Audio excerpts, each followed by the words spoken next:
Okay, so there can be two kind of pattern.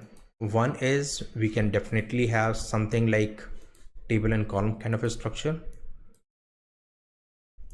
where we can have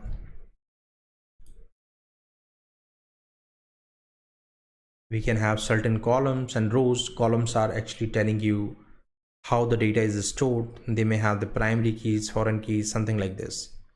The other is where we can have the structure like this. For example, the employee table.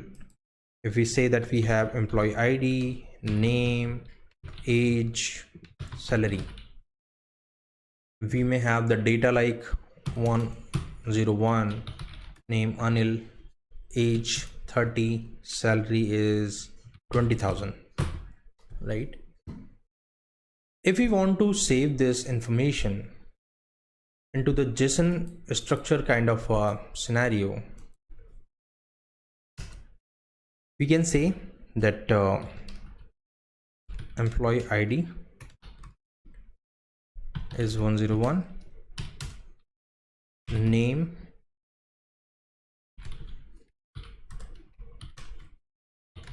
Anil, age, and by the way, like these are hypothetical things, don't go with age and salary. Okay, so let's say that these are two representation of the same data. We have one in the RDBMS format, one we have in this JSON format. Now when to go for RDBMS and when to go for this? So you might be noticing that while saving this information, what we are doing, we are actually identifying which column need to go and what value. So if I ask you to arrange the items basis on the buckets available, you will definitely take more time, because you will identify where to save the employee ID, what are the validations, where to save the name, what are the validation, where to save the age, what are the validations, and so on and so forth. Whereas if I ask you that this is the information, just dump it somewhere in a row maybe.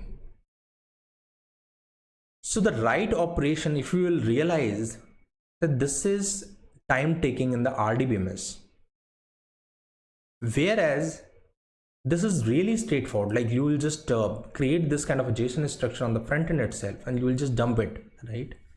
So from the speed perspective, so that is one of the use case, when to choose for RDBMS, when to choose for JSON like the NoSQL kind of data, right? Then the second thing comes, yeah, Sarthak. I think, sir, it is somewhat related to serialization. Like here, so that the JSON format is easier to transfer on the internet through sockets, but table entries are sort of difficult to transfer. So we are sort of like serializing the making it easier for it to transfer on. Right, so serialization is doing on the file system. So again, serialization and deserialization definitely takes more time, whereas when we are doing it in NoSQL, it is creating some index. Like this particular row will be tagged with some ID. If we talk about DynamoDB, so they have the primary ID and the secondary ID, and that's where you can actually access and browse through this information really quick. So NoSQL, in terms of when we have any web application as one of the examples, so this is quite fast. And the other example to talk about when to go for this and when to go for this. So for example, if your use case is like that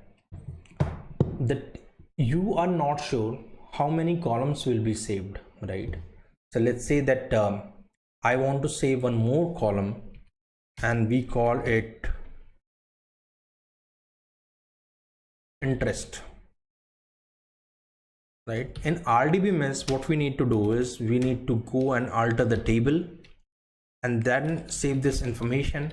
Whereas in NoSQL, I can save this for Anil, whereas for Sarthak, if I am going to create this information, I may not be saving this information at all.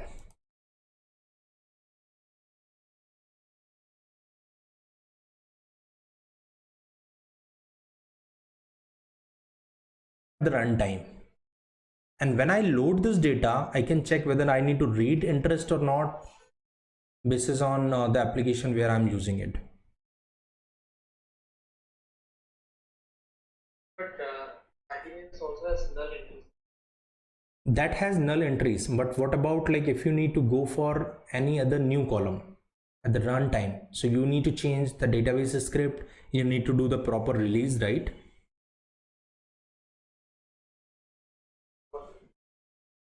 So the idea is in RDBMS you need to do a lot of planning in advance before launching a feature.